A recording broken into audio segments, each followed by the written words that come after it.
Welcome to Sweet Life Beat Life. We hope this video helps. Thinking about retirement can feel distant, but it's never too early to start planning.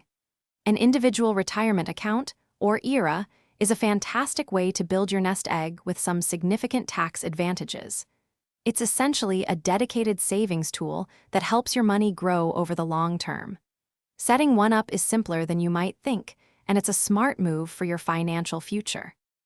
When setting up an IRA, you'll generally encounter two main types, traditional and Roth. With a traditional IRA, you contribute pre-tax dollars, and your contributions might be tax-deductible right now, saving you money on your current income. You'll then pay taxes when you withdraw in retirement. The Roth IRA works differently. You contribute money you've already paid taxes on, so your qualified withdrawals in retirement are completely tax-free. Consider your current income and what you expect your tax situation to be in the future to decide which one is best for you. So where do you actually open an IRA? Most people choose an online brokerage firm.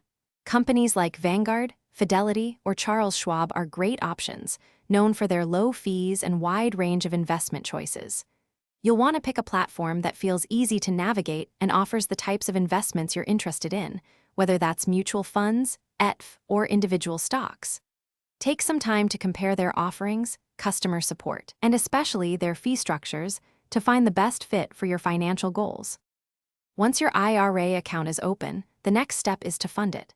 This usually involves securely linking your bank account to your new brokerage account.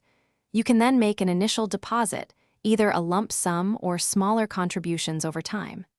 Many people find it helpful to set up automatic, recurring transfers, perhaps weekly or monthly, so you're consistently saving without even thinking about it.